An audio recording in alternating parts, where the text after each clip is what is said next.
નમસ્કાર દર્શક મિત્રો, જીજીઓલ ન્યૂઝ ગુજરાતીમાં આપનું હાર્દિક સ્વાગત છે। વિજાપુર પોલીસ સ્ટેશન વિસ્તારમાં બનેલી મર્ડરની ગંભીર ઘટનામાં વિજાપુર પોલીસ અને મહેસાણા એલસીબીની ટીમે સંયુક્ત કામગીરી કરીને ગણતરીના કલાકોમાં ત્રણેય આરોપીઓને દબોચી લીધા છે।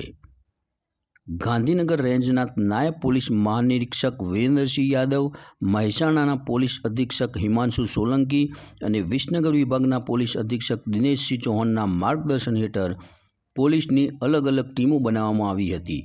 ટેકનિકલ, ઇન્ટેલિજન્ટ અને હ્યુમન રિસોર્સિસના આધારે પોલીસને બાતમી મળી હતી કે મણિપુરા રોડ ઉપર બનેલ હત્યાના ગુનામાં સંડોવાયેલ આરોપીઓ પોતાની હીરો સ્પ્લેન્ડર મોટરસાયકલ પર વિજાપુરથી ગોઠવા તરફ જઈ રહ્યા છે।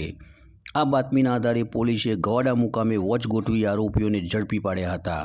પોલીસની પૂછપરછ દરમિયાન આરોપીએ કબૂલાત કરી હતી કે મરણ જનાર વ્યક્તિના ચેતનજી ઠાકોરની પત્ની સાથે આડા સંબંધ હોવાની તેને શંકા વહેમ હતો।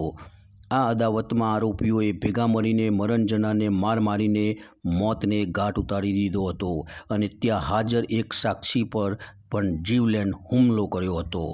ઝડપાયેલ આરોપીની વાત કરીએ તો ચેતનજી પહેલાજી ઠાકોર, ઉંમર વર્ષ 21, વિજાપુર રહેઠાણ; રાહુલજી પહેલાજી ઠાકોર, ઉંમર વર્ષ 19, રહેઠાણ વિજાપુર; સિદ્ધરાજસિંહ કાનજી ઠાકોર, ઉંમર વર્ષ 23, રહેઠાણ વિજાપુર। આ સમગ્ર સફળ કામગીરીમાં વિજાપુર પોલીસ સ્ટેશનના પીઆઈ આરજે ચૌહાણ, એલસીબીના પીઆઈ એમએમ કામડિયા તથા પોલીસની વિશાળ ટીમે મહત્વની ભૂમિકા ભજવી હતી।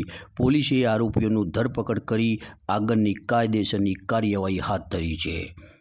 બ્યુરો રિપોર્ટ, જીજીઓલ ગુજરાતી ન્યૂઝ, વિજાપુર।